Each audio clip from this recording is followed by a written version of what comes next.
Recognizes the ranking member emeritus, Mr. Dingell, for 5 minutes. Meeting of the committee and for your fine cooperation in framing this legislation and working with the minority. I also want to express the same commendations to our distinguished chairman. These questions to Ms. Woodcock. Please respond yes or no. The heparin incident made it clear that there needs to be robust communications between drug manufacturers and FDA regarding unsafe or compromised drugs.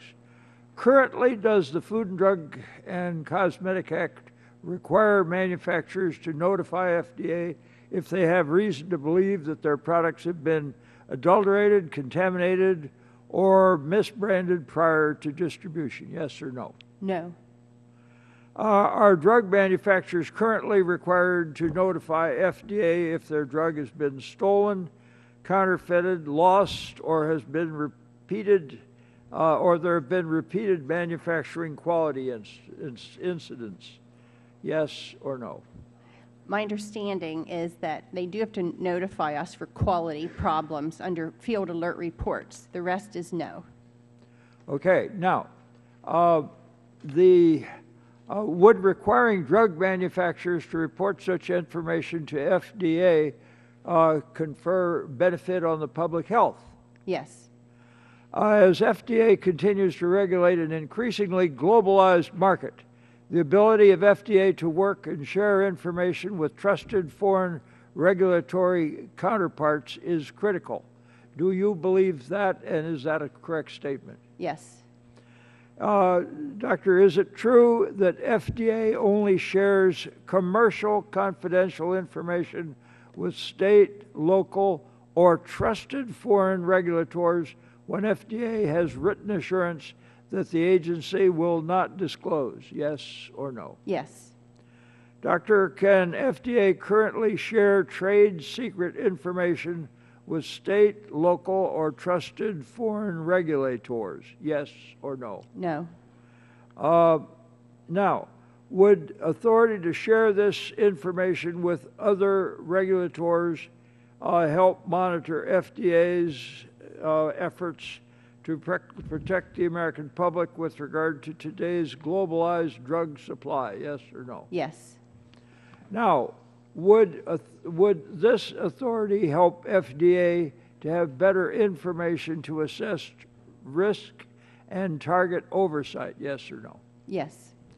Doctor, if given this authority, FDA would commit to only sharing such information with trusted foreign regulators when they have proper and satisfactory assurances that the foreign agency will not disclose. Is that correct? Absolutely, yes. Is that necessary for us to do? Yes. I happen to think so. Now, Doctor, so then the agency would not share proprietary commercial information like the formulation of Coca-Cola with China or any foreign country. Am I correct on that? Yes. And FDA would protect that concern and that policy. Is that right? That's correct. Now, Doctor, I have a concern. We have the ability to regulate, to some degree, the shipment into this country of food, drug, cosmetics, and devices. How about the raw materials or the components of this? What is FDA's ability to regulate? Do you have a statutory ability to regulate or not?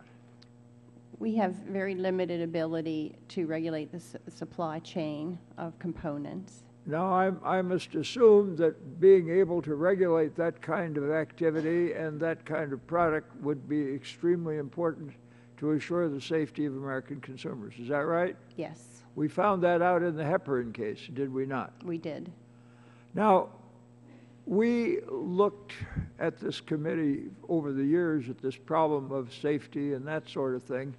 And one of the things that we found is that nobody seems to be able to keep out the admission of